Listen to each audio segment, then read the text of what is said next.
And welcome to Today in the News on Vanguard Live. My name is Damlola Ogunshaki.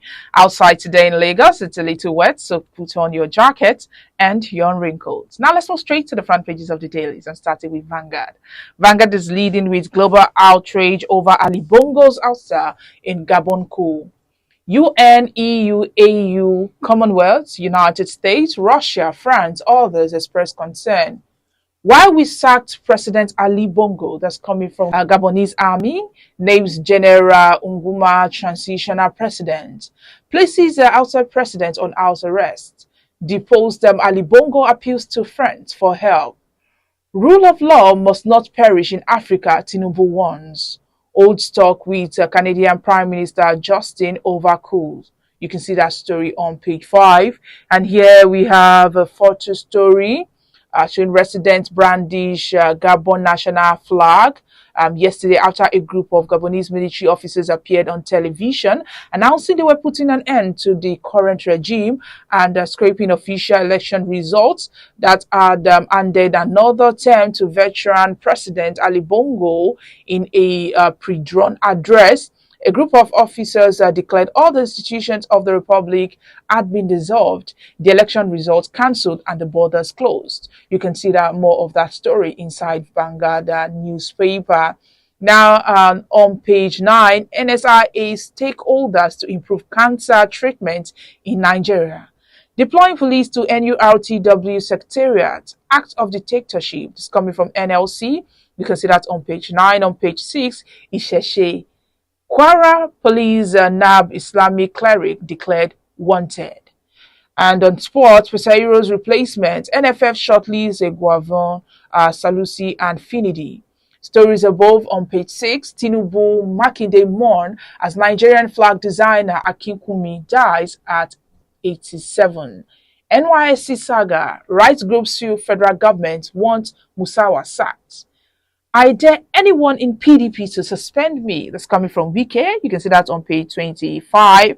And on page 8, NNPP crisis. No group, individual can remove Kwankwanso. That's coming from NEC. Lastly, on Vanguard newspaper, Nigeria's solar energy potential higher than current consumption. That's coming from Ikeja Electric. You can see that on page 19 of the Vanguard newspaper. Now let's move to The Guardian. The Guardian is leading with democracy in shambles. African government risks financial blockade. FDI squeeze over rising coup. You can see that on page 6. And on page 3, we have Nigerian doctors moving to Sierra Leone. The Gambia, CMDs lament. Reps summon insurance CEOs over 267 billion naira NHF contributions. Olatunji Dare looks back at The Guardian. Lastly, on The Guardian newspaper, we have how traditional medicine can fund Nigeria's yearly budget. You can see that on page 6. And The Nation is leading with Tinubu, world leaders, United Nations, African Union, European Union rejects Gabon junta. 6th African coup deeply concerning. What African presidents should do by Oyebode, Kechi, Ogunsanwo. You can see that on page 4. Stories above on page 6. We have Oshu APC expels 3 ex-Aregbeshola's men and 81 others. BK, I will deliver Abuja Metro Line next year. Lastly, on The Nation newspaper, NSIA stakeholders partner on improved cancer treatment. You can see that on page 6. Now on to the Punch newspaper. Punch is leading with Gabon, United Nations, Commonwealth, others condemn coup. Tinubu warns of spread. Power doesn't belong to barrels of guns. Contagious autocracy spreading in Africa. That's coming from Tinubu. Bongo begs for freedom. Soldiers put ex-leader under house arrest, weeks away son. On page 19, NIN registration, federal government records 48% of monthly targets. Lagos Blue Line Rail begins operations September 4. On page 4, Ogun pastor set lady on fire during special prayer. Stories above, banks fire 110 top executives, others over 80 billion naira fraud. You can see that on page 19 of the Punch newspaper. And that's all we have on the front pages of the dailies this morning. Join us after the break for the analysis. Welcome back. If you're just joining me, this is Today in the News on Vanguard Live. I'm Damilola Ogunshaki.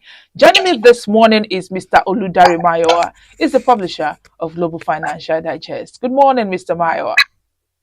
Good morning. Thanks for having me today. Yes, let's move straight to the front pages of the dailies this morning. The international community yesterday expressed concern and deplored the unwilling wave of military coup in Africa as Gabon became the seventh African country to fall to a military coup. What do you think about military taking over Gabon? Thank you very much. I recall I wrote a report recently about Egypt metaphor. You know, people will always choose authority when they are going through pains. Democracy has not worked in Africa, and due to state governments in Gabon, for example, the family has ruled the state for over 50-something years, and they are still continuing to impose, and the welfare of the poor have not improved. African government and democracy will conduct elections, so to say, which is not free, which is not fair, which are manipulated. So these are the issues that are contend against success of democracy in Africa. So when you see the coup happen, like I said, Egypt metaphor is about people, despite the evil of military government, people will look back and want alternative, regardless of what they are going through, regardless of what the experience they have in time past. And that's exactly what is happening in Africa today. A lot of the so-called leaders of democracy are not actually practicing democracy in Africa. They're actually practicing dictatorship. So the alternative for Africa is, because if you cannot change the democratic government by peaceful means, by ballot, then people will resort to other means. And that was what we are experiencing today. And that is a lesson that our leaders must learn. And if you don't learn it, you learn it in that way. And that's exactly what we are seeing the picture of the eighth coup in Africa in the last since 2020. But do you think military rule better than civilian rule in Africa? Like I said, it's not about the coup is better or not. It's about people are always seeking an example. Alternative for their present prevailing pain. Like I said, the Egypt metaphor is about the Israelites when they were in Egypt, for example. They were going through excruciating pain, and God had to deliver them to go to the promised land. On the way to the promised land, because they faced another level of pain, they decided to go back to Egypt. It doesn't matter whether Egypt was comfortable or not. It doesn't matter whether Egypt was good for them. But because they face their prevailing pains is excruciating for them, and they look back, say there was more grave in Egypt. I think they have food, they have other comfort in that land. The same thing, Nigeria will look back at military and say, well, I will not better off under a military government than we have a democracy where the president and the wife and the children took over every strata of the economy, and the people are living in poverty. So these are the metaphor. It doesn't matter that this is going to be better. For me, I prefer democracy. What democracy is supposed to be the choice of the people, the rule of law, and the freedom of expression in democracy. But again, our leader has to recognize that they have to make democracy work. Election to be free and fair. They have to allow people to speak, not muscle people, not want to censor opinion of other people. These are things that make democracy work. Things that make democracy attract to people. But when we take all of this away from democracy and the military decisions are not different. That's what what I'm trying to say. What do you think of the reactions of the international community, the United Nations, European Union, even United States and Russia, saying they're also keeping a close watch on what is going on in Gabon? Well, no more the Western region and the developed countries have interest in some of these countries. Gabon is a oil-producing country, and it supplies the West for cheap crude oil, for example. And the West actually are the proponent of democracy. So in their own case, they want democracy to work, because they want to showcase that democracy is the best government. But what are they doing to ensure that African leaders make democracy work in Africa? We have so many areas in Cameroon, near us here. The president has been there for God knows how long. In Uganda, in so many parts of the African country, we have sit-tight president. We have sit-tight people who manipulate elections to their own favor and to win election by all costs and manipulate. Look at what happened in Gabon, for example. During the election, they shut down the internet, they shut down the radio, televisions, and newspapers, so that people may not voice their opinion, so that they muscle the people's opinion, which are the ingredient of democracy. So the West wants they want democracy to succeed because that's what they are marketing to us. That's what they are selling to us. Well, democracy seems to be working in this realm, and that's the message they must get. So they will want to do to protect their interest in some of this government because they have interest. They are exploiting our mineral resources and the rest. So it's very cheap for them to want to manipulate Africa into to put under their wrap, and that's exactly why they are making all those noise. It's not about the people. What matters to people, whether democracy or military government, it's about the people. People must feel the impact of government. People must feel that they are enjoying the fruit of the land. We have oil in Nigeria. How many people in Nigeria are enjoying the fruit of the oil today? Many people are unemployed because you can see, for example, one of the ministers rode a 300 million SUV as a Fiat vehicle. In a country that people are poor, they cannot eat 1 meal a day. So these are examples of what we are seeing in this way. That rulers are oppressing us and are showing to our face that we cannot do anything about it. And people will always look for alternative. And that's my own position on this issue. Now we have countries like Niger, Sudan, now Gabon, and some other African countries. They're being ruled by Burkina Faso, they're being ruled by the military now. In what way do you think this will affect Nigeria? It's a knock on our door. It's a knock on our door. When it happens somewhere in Africa, it's spreading. And it becomes like a fashion, a trend across the place. It's only for Nigeria president, now city president, to ensure that we make democracy work. National Assembly, for example, who are sharing money anyhow without going on holiday and sharing millions for holiday enjoyment, have to realize that it's because democracy is working in Nigeria that they can have the access to this money. And they have to ensure that people are satisfied, that they ease the pressure on the people. They ease the pressure on the people. We have to make that it work. If it doesn't work, there's no guarantee that we can't have it in Nigeria. There's no guarantee we can't have it in any other country in this country, unless the politicians themselves sit up and ensure that the people are the center of their policy. Chairman of the Committee of Chief Medical Directors, that's Professor Bassi, yesterday lamented that the health sector is facing a manpower crisis as professionals leave the countries in droves. They are moving to countries like Gambia, Sierra Leone, and other African countries. What's your take on this? Yeah, it's also unfortunate. In Lagos alone, there are more than 60% shortage of medical personnel in Lagos alone, and that's Lagos is one of the big in population. And because people like us, people are only migrate to where they can find comfort. The condition that medical personnel are working, all of us are working in Nigeria, is excruciating, painful. And when they find alternative elsewhere and where they are valued, people go to where they are valued. People, they move to it. That's just like investment. Move to where they can create value. And the American person, after they have spent so many years in training, and you are still paying them peanut here, they still work. Medical doctors in Nigeria are overworked because their personnel are reducing daily. And if they find alternative where they can pay them better and they can have a better working environment, then we move there. And the only incentive that government can create is to create atmosphere, the environment, conducive environment where they can work, where they cannot be put under enormous pressure, and they are paid. It's very easy for them to do that. Otherwise, we come to face the same situation. We will migrate to UK, even though the conditions they are not perfect, but because in the real sense of it, they are creating value for them. They earn more money, can send more money to their family at home and live a more comfortable life. Then they will go. Even if it's Ghana, even if it's Togo, even if it's Benin, they will do that.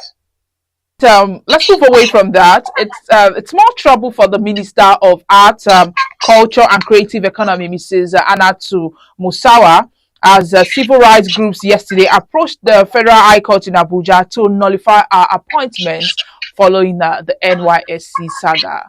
What's your take on this? It's unfortunate that Nigeria we make rules and break the rules ourselves. the minister is serving copper. And there's no way you can combine the two. You can't combine serving and being a minister at the same time. But yet, the government closed their eyes on that. And I think the civil rights society need to begin to up their game and ensure that that's what we are talking about, the rule of law, because it affects one person, we overlook it. If the other person, we hammer it. And until we learn to do things the right way. She can't be a copper, as in that be a minister. There's a conflict of interest already, regardless of whatever it is. She was supposed to have served years back. He abandoned the service.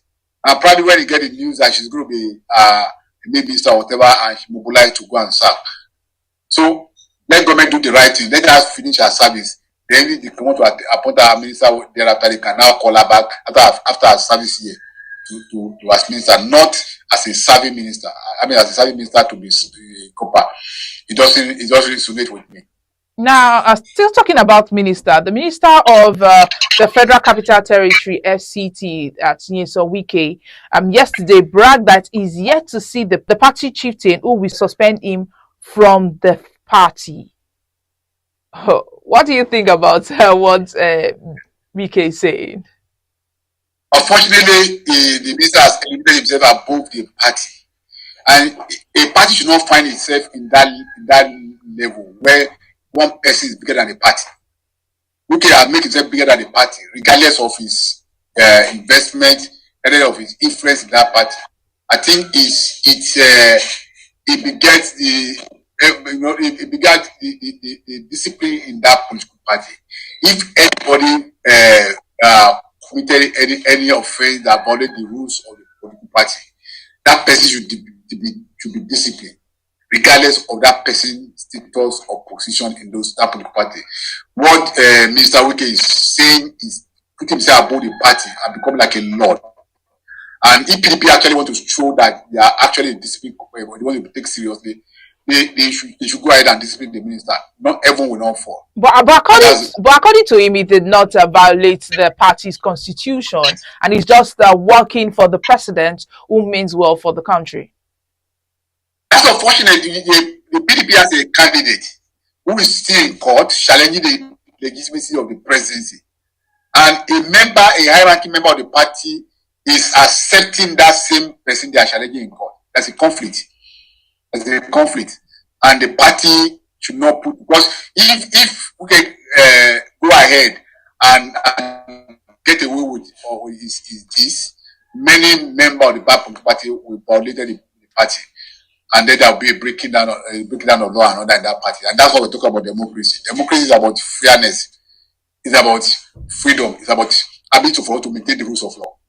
And if it's rule of law is not present in democracy is not democracy.